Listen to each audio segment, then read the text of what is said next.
오늘 화해의 사도인 바울에 대해서 말씀을 증거합니다. 주님께서는 이미 화해의 길을 마련해 놓으셨습니다. 사람이 죄를 지음으로 하나님과 원수 사이가 됐어요. 하나님과 인간 사이에 죄가 가로막혀 있으니 하나님의 따뜻한 사랑의 햇빛이, 요즘에는 좀 더위가 심한 때문에 그렇습니다만, 그 하나님의 따뜻한 사랑의 햇빛이 죄에 가로막혀서 우리에게 전달되지 않는 것입니다. 그래서 우리가 비탄과 좌절에 빠져 있을지라도 하나님은 사랑이심에도 불구하고 우리가 하나님의 그 사랑 가운데 마음의 위로를 받지 못하고, 전능하신 하나님의 치료의 손길로 우리가 치료받지 못하고 어렵고 힘들게 살아가는 그런 삶을 살아가고 있을 때, 독생자 예수 그리스도를 이 땅에 보내주셔서 죄의 문제를 해결해 주셨습니다. 그래야 우리가 하나님 앞에 나아가는 새로운 살 길이 열렸다. 따라서서 내게 살 길이 열렸습니다. 히브리서 10장 19절 이하에 말씀합니다. 그러므로 형제들아, 우리가 예수의 피를 힘입어 성소에 들어갈 담력을 얻었나니 그 길은 우리를 위하여 휘장 가운데로 열어놓으신 새로운 살 길이요, 휘장은 곧 그의 육체니라. 예수님께서 십자가에서 몸 찢고 피를 흘리심으로 그 대속의 예수님의 육체 가운데 휘장이 열려서 하나님 앞에 나아가는 길이 열린 줄 믿습니다. 그래서 우리가 하나님과 화해할 수 있게 되었어요. 하나님과 우리 사이 원수 관계가 종식되고 죄의 문제가 끝나고 하나님과 우리는 화평의 그런 관계가 된 것입니다. 그리고 이 위대한 화평의 복음을 사도 바울이 지금 전하고 있습니다. 그래서 예수 그리스도를 증거하는 복음 전도자들은 화평의 전도자입니다. 우리는 어디에 가서 심판을 말하는 것이 아니라 하나님과 우리 사이의 죄 문제가 해결되므로 평화의 관계가 이루어졌다는 것을 전해야 될 줄로 믿습니다. 그 평화의 복음을 아무리 전해도 듣지 않을 때 우리는 마지막에 경고해야 됩니다. 당신이 복음을 듣지 않으면 하나님과 계속 원수 관계로 있음으로 말미암아 심판을 받고 멸망받을 수 있다는 것을 잊지 않도록 그들을 깨우치고 전할 필요가 있습니다.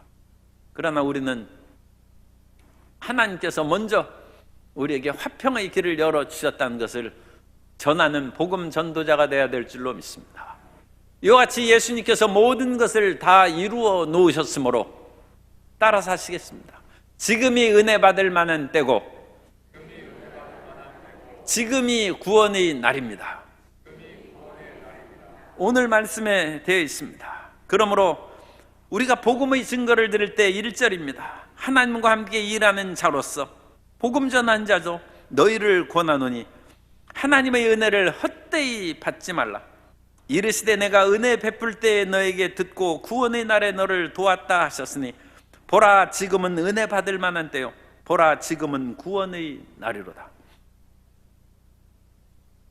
예수님께서 이 땅에 오셔서 복음을 증거하실 때, 사역을 시작할 때 사람들이 그리스도 예수의 복음의 말씀을 잘 받아들이지 않자 아브라함이 내 때가 올 것을 미리 바라보고 얼마나 기뻐했는지 너희가 아느냐. 그 아브라함이 바라보고 기대했던 그 때가 오늘 임했다는, 너희에게 임했다는 것입니다. 그러자 유대인들이 내가 아브라함을 보았느냐?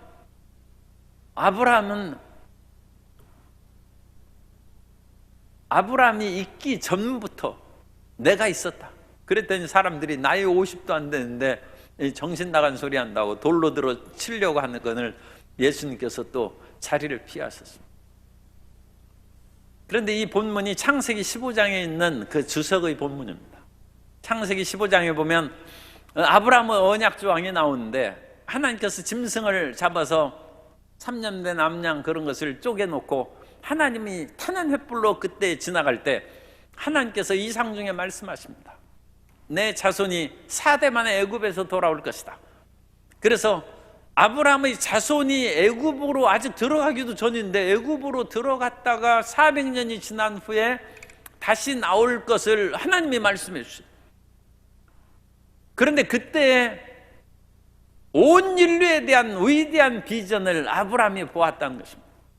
그것이 랍비 아키바의 주석인데, 이스라엘 자손에 대한 그 내용은 창세기 15장에 그야말로 그냥 기록해 놨지만, 이 위대한 메시아의 올 때를 본 것은 성경에는 기록이 안 되는데, 요한복음의 이 말씀과 더불어 같이 연결시킬 때 아브라함에게 위대한 계시의 영을 주셔서 자손에 대한 일뿐만 아니라 마지막 메시아 예수님이 오셔서 온 인류가 복을 받고 구원을 받는 것, 그러므로 창세기 12장에 나오는 너는 복이 될지라, 너를 축복하는 자를 내가 복을 주고 저주한 자를 저주한다는, 넌 복이 된 그 위대한 아브라함의 만민 축복의 약속이 예수님 때에 이루어질 것을 그때 미리 보았다. 아브라함은 선지자입니다. 아브라함은 단순히 그냥 이삭을 낳고 온 하나님의 축복 가운데 풍성한 그런 물질적인 축복만을 받아 누린 사람이 아니라, 아브라함은 영성이 탁월한 사람이고 이미 환상 가운데 자기 자손이 무수하게 많아져서 애굽에서 나올 것을 이미 미리 바라봤어요. 창세기 15장에 이미. 그리고 예수 그리스도의 오실 때를 미리 바라봤다. 그런데 그 아브라함의 그 모든 바라본 것이 이제 이루어졌다는 것입니다. 요한복음 8장 56절을 표준 세번역으로 읽어드립니다. 너희 조상 아브라함은 나의 날을 보리라고 기대하며 즐거워하였고, 예수님이 이 땅에 오실 것을 그때를 환상 중에 바라본 것이죠. 기대하며 즐거워하였고 마침내 보고 기뻐하였다. 미리 이제 오늘 또 그렇게 시간이 뭐 우리가 1시간, 2시간 말씀을 증거하는 것이 아니니까 10절에 결론부터 빨리 얘기해야죠. 10절에 보면 근심하는 자 같으나 항상 기뻐하고, 이 세상에 근심된 일이 많죠. 하늘 가는 밝은 길이 내 앞에 있으니 우리 찬송을 했지 않습니까? 슬픈 일을 많이 보고 매일 근심이 많아요. 속의 걱정, 밖의 근심, 시험이 끊일 데가 없어요. 이 예수님 믿는 사람의 찬송가예요. 그런데도 우리가 근심 걱정이 많고 속에도 걱정이요, 밖에도 나라를 생각하면 근심이요, 온 세계를 만나도 걱정투성이에요. 그러나 그럼에도 불구하고 우리가 항상 기뻐할 수 있는 것은 이 아브라함과 같은 비전이 있기 때문입니다. 예수님 믿는 사람은 이 위대한 비전을 바라보고 사는 거죠. 지금 눈앞에 금덩이를 바라보고 기뻐하는 것이 아니라 하나님께서 주신 위대한 비전.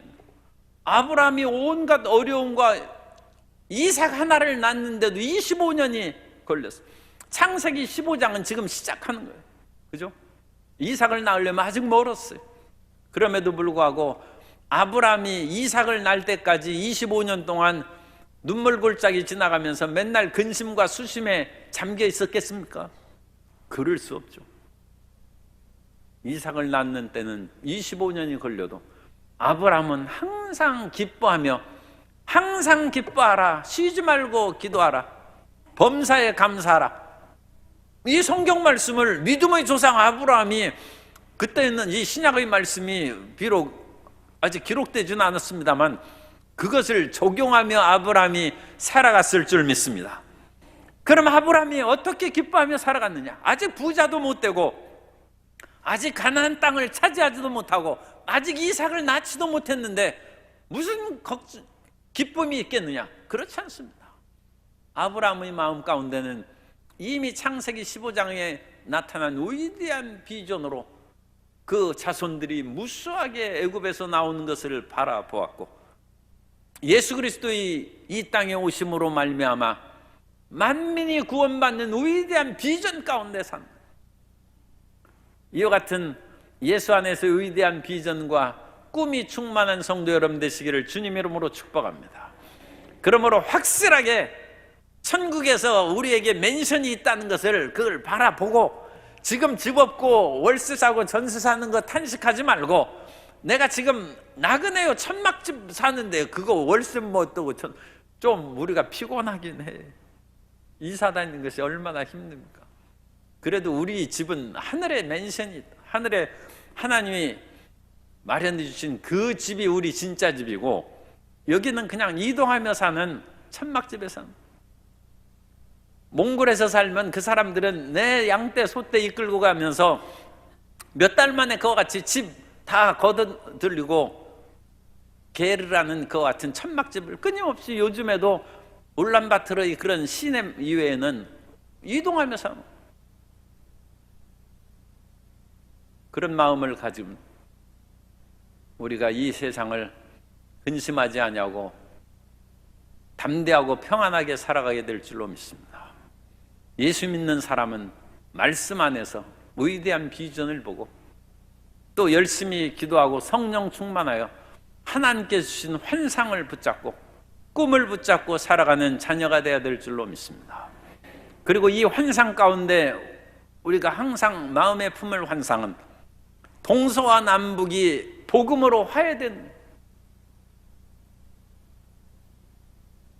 통일 갤럽 조사를 해보니까 50%가 좀 넘는 사람들이 남북이 그냥 두 체제로 그냥 자유롭게 내왕하며 사는 그런 것이 바람직하다고 응답했어요.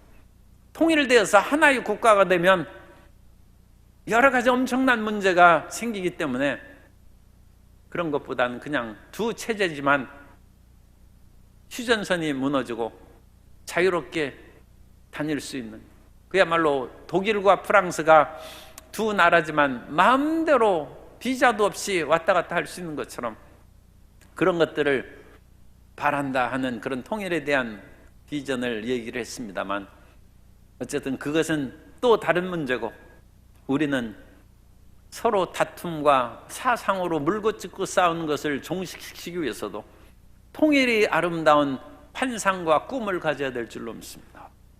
그것이 우리의 환상입니다. 동서의 지역 간의 갈등, 세대 간의 갈등이 사라지는 그런 아름다운 환상과 비전을 갖는 것입니다.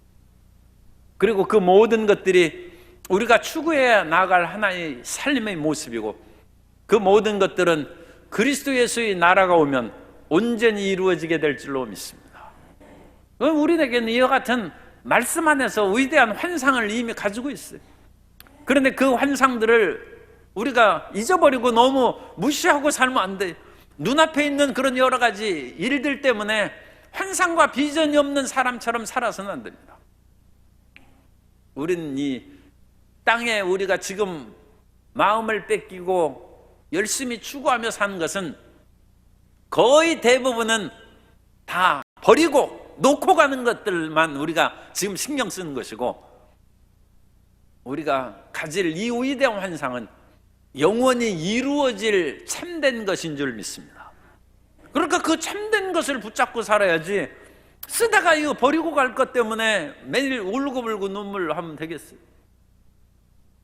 그러므로 사도 바울은 이 위대한 하나님의 화해의 복음을 증거하면서 복음 전도자로서의 그런 올바른 태도를 여기에서 분명히 말씀하고 있습니다.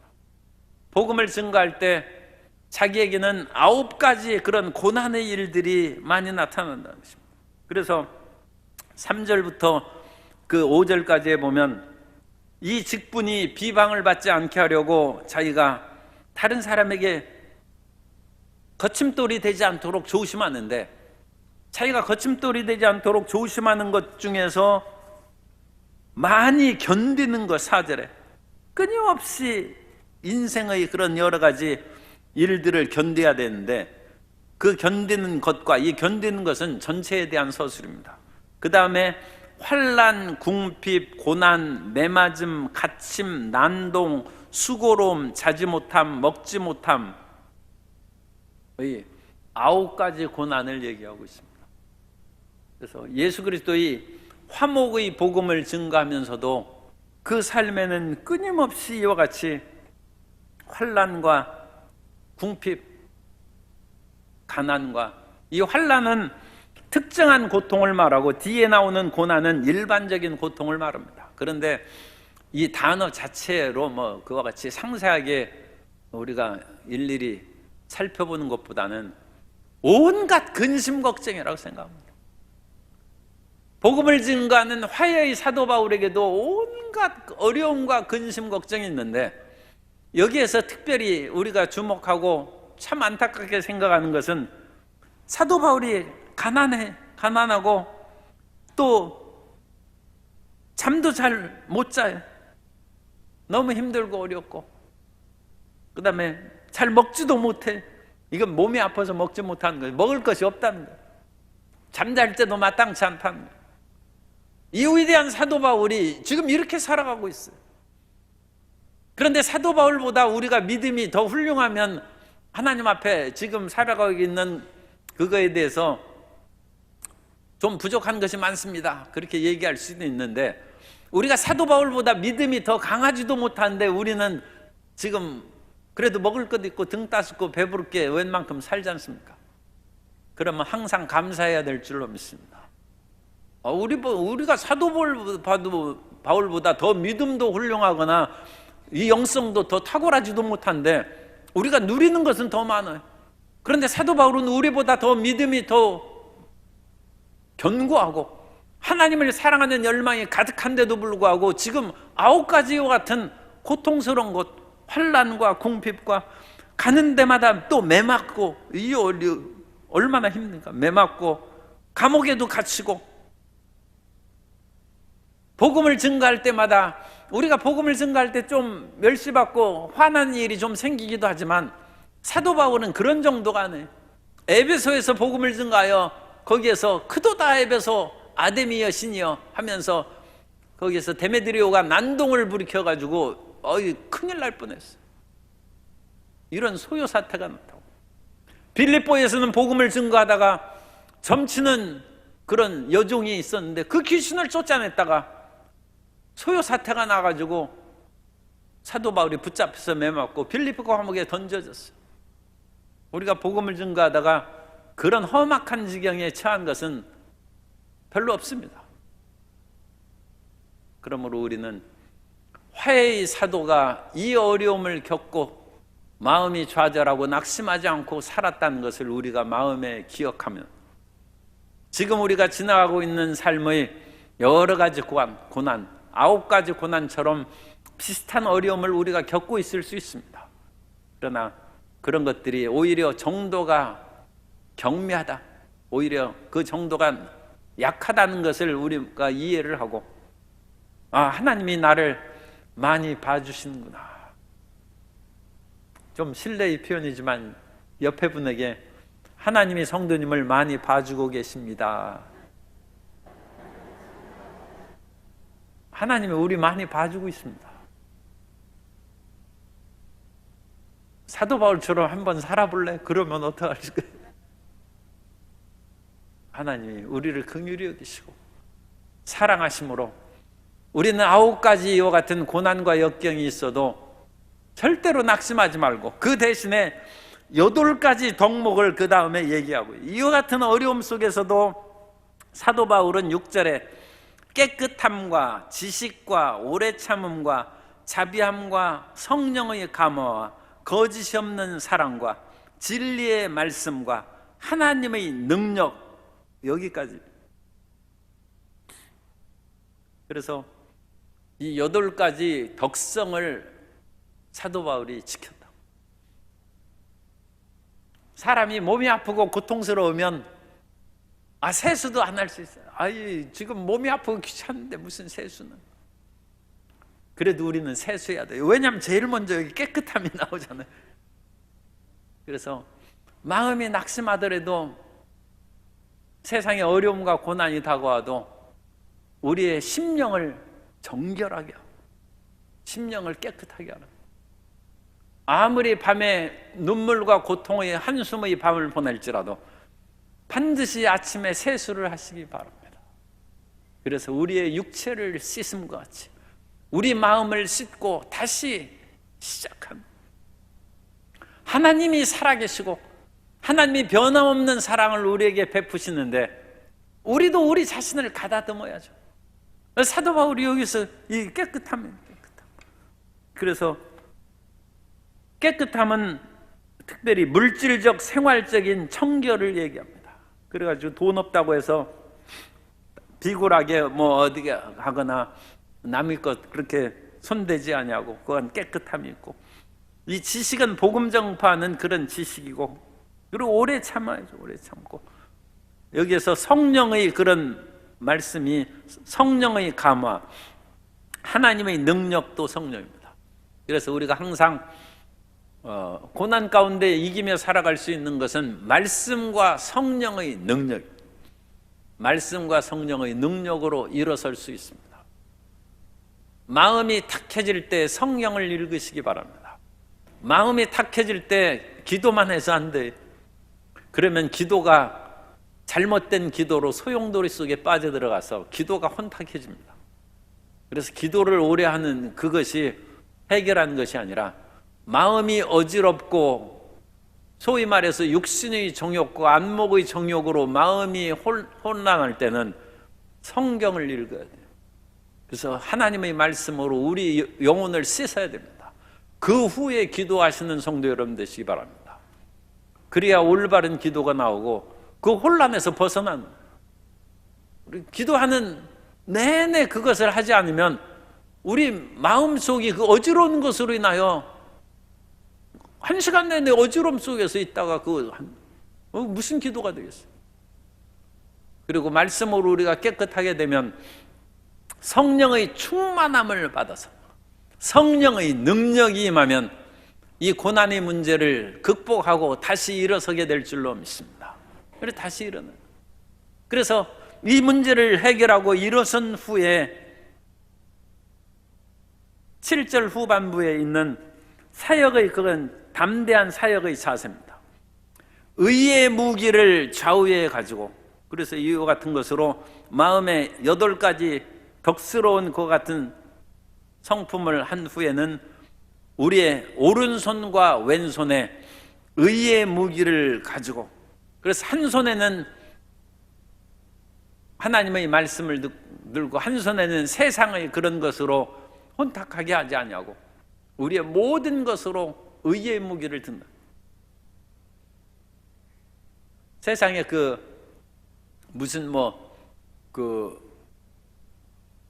주사위나 그런 것으로 막 해가지고 사람들을 속이고 여기 돈 걸으라고 해서 딱 열어보면 거기에서 뭐가 없고 하는 그런 그것을 옛날 시장에서 있고 그랬지 않습니까? 그러면 그 오른손 왼손을 막 좌우롭게 해가지고 사람들을 현혹시키고 속이는 거예요. 그래서 분명히 우리 눈으로 보이는 여기에서 뭐가 들어있는데 그 교묘하게 해가지고 쫙 빼가지고 분명히 여기에서 있다 해가지고 거기다가 돈 걸고 딱 하면 거기에서 아무것도 없어요. 그러나 우리는 좌우의 오른손 왼손에 의의 무기를, 올바르고 진실한 세상의 거짓과 속임으로 우리가 살아가지 아니하고, 여기에서 8절 이하의 말씀은 제가 공동번역으로 읽어드립니다. 고린도후서 6장 8절에 영광과 욕됨으로 그러했으며, 이게 무슨 말인지 이해가 잘 안 돼. 그런데 고린도후서 6장 8절 공동번역을 읽으면 영광을 받거나 수치를 당하거나 비난을 받거나 칭찬을 받거나 언제든지 하나님의 일꾼답게 살아갑니다. 여기까지가 이제 우리는 이 세상에서 복음을 증거할 때 좀 칭찬받고 우리가 존경받으면서 복음을 증거하면 얼마나 좋겠습니까? 그런데 예수님을 전혀 모르는 사람이나 예수님을 반대하는 사람들에게 복음을 증거할 때는 그렇지 못합니다. 그래서 우리는 영광을 받을 때도 있지만 오히려 예수님 증거하다가 수치를 당할 때가 있어요. 그리고 예수님 증거한다가 하면서 우리가 잘한다는 칭찬을 받을 때도 있지만 오히려 비난을 받고 저 사람들 뭐 하는 짓이냐. 그래서 우리가 예수님 증거한다고 오히려 비방을 받고 모욕을 당할 수 있어요. 그러나 그런 때에도 자기는 하나님의 일꾼답게 살아간다. 우리는 화목의 복음을 증거하는 사람이기 때문에 언제 어떤 일을 당하든지 흔들리지 아니하고 화목의 복음을 증거하며 살아가야 될 줄로 믿습니다. 그래서 이 화목의 복음을 증거하는 사람의 자세가 굉장히 중요하다. 이미 하나님께서는 모든 인류와 더불어 화목하게 살아갈 수 있는 길을 다 마련해 놓으셨어요. 마련해 놓으셨는데 이 화목의 복음을 증거하는 사람에 따라서 이 복음을 받아들이기도 하고 오히려 복음을 거부당할 수도 있다는 거예요.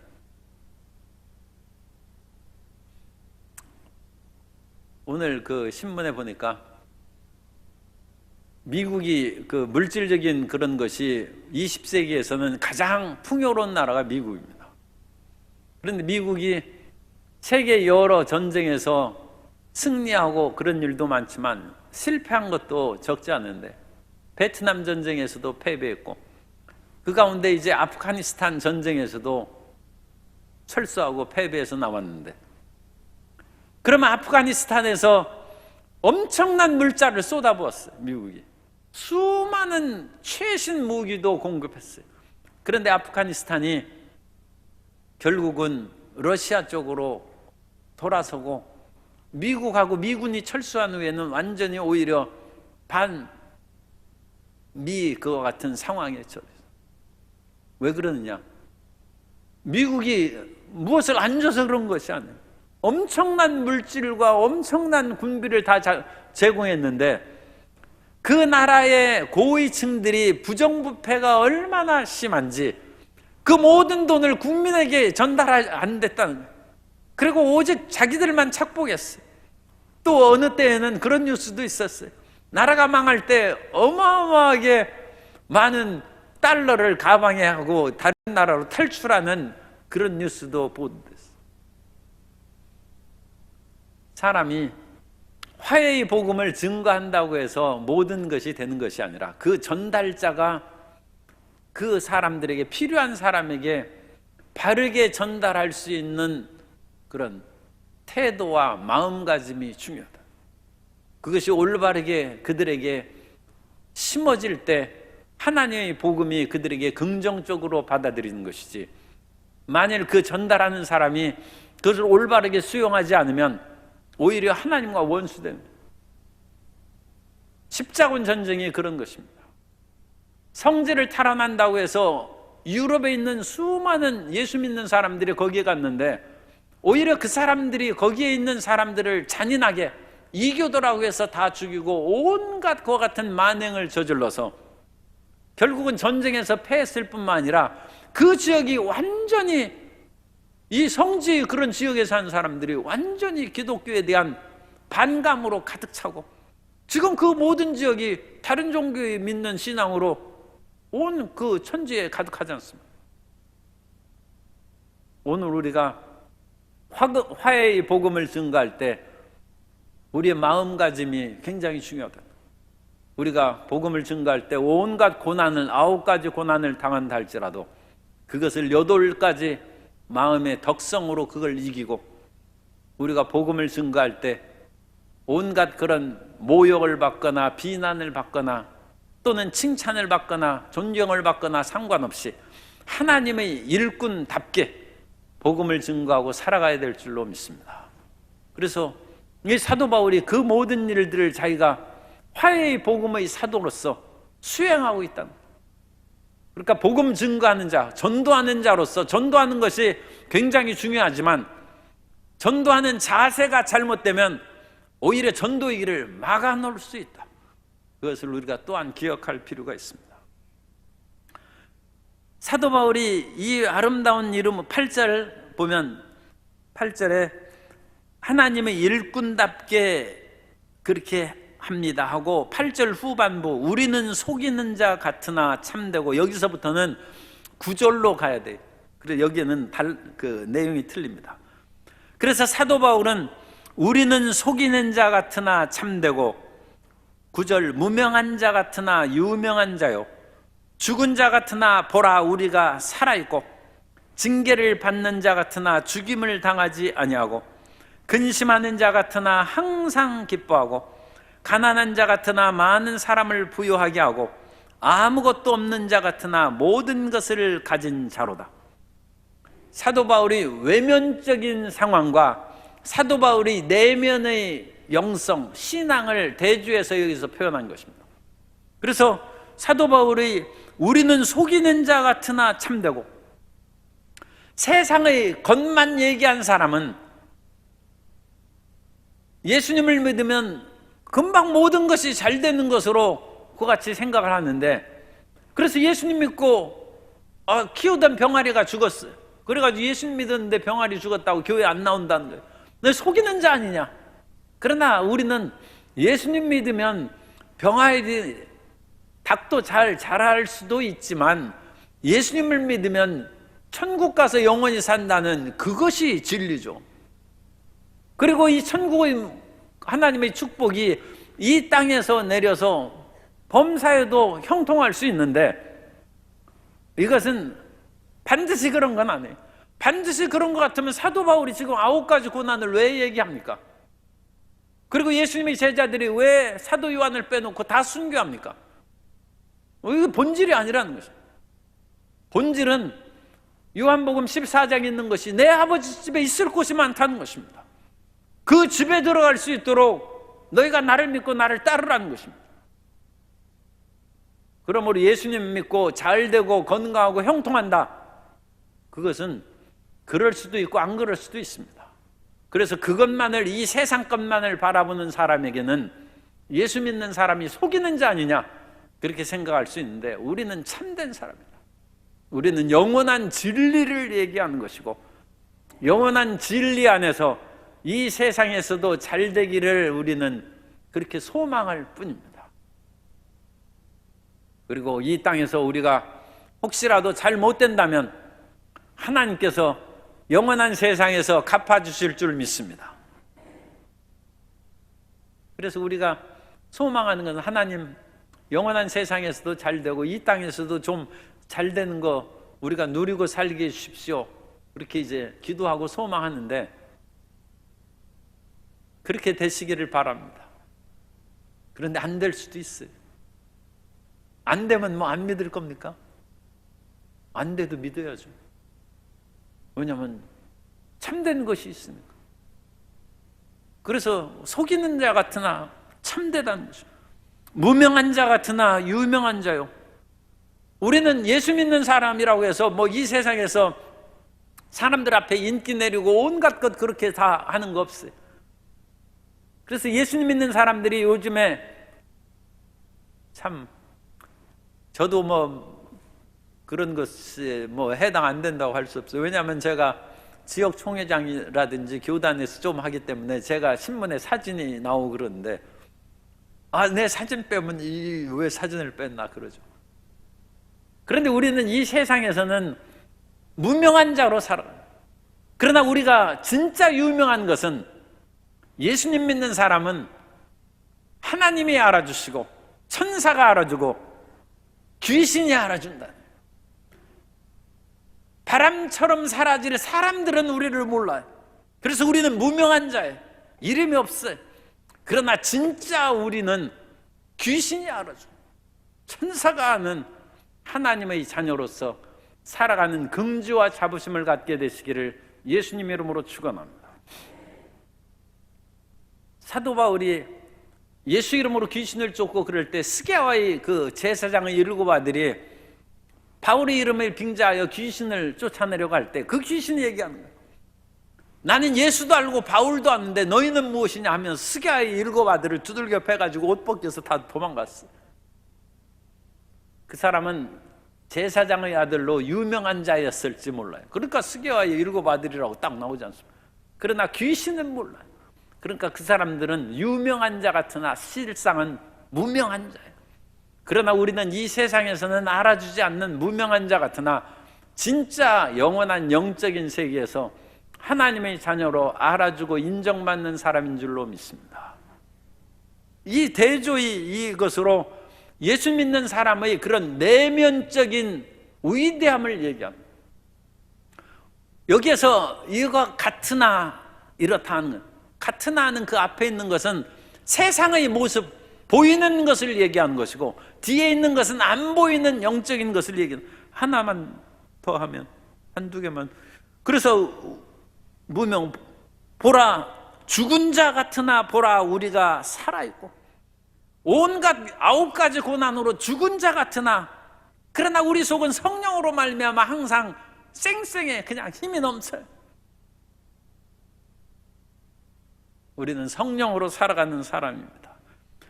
고난을 통해서 징계를 받는 자 같으나, 저 하나님이 저 사람을 치고 고통 가운데 살아가게 한다.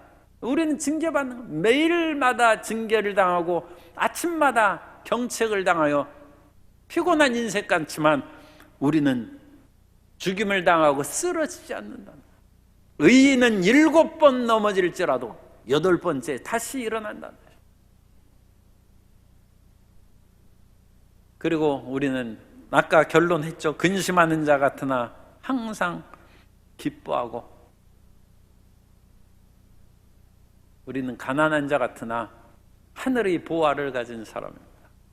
이 땅에서도 많이 가지시기를 바랍니다만, 그렇지 않다 할지라도 본질을 생각해야 돼요. 우리는 성령 받은 것이 우리의 부유함입니다. 방언의 은사를 받은 것이 우리의 재산입니다. 아무리 10억을 준다고 해도 방언을 살 수 있겠습니까? 우리는 돈은 어쩌다가는 그렇게 벌 수 있어요. 아니, 그냥 하나님께서 하시면 돈은 뭐 할 수 있어요. 그러나 하나님의 은사는 이 세상의 돈으로 결코 할 수 없어요. 그럼 가난한 자 같으나 많은 사람을 부유하게 하고 많은 사람들에게 위로와 희망을 줌으로써 하나님의 사역을 수행하는 줄 믿습니다. 오늘 우리는 화목의 복음을 증거하는 사람으로서 우리가 굳건한 마음의 자세를 가져야 되는데, 그 굳건한 마음의 자세는 외면적인 것, 겉으로 보이는 것에 마음을 뺏기지 말고 우리 속사람의 성령 충만함과 말씀 충만함과 영원한 세계에 하나님께서 우리에게 마련해 주신 축복을 항상 바라보고 굳세고 담대하게 살아가는 자녀가 되라는 것입니다. 세상 것들에 대한 마음을 뺏기지 말고 하늘의 영광으로 충만한 주의 자녀들이 되시기를 예수님의 이름으로 축원합니다.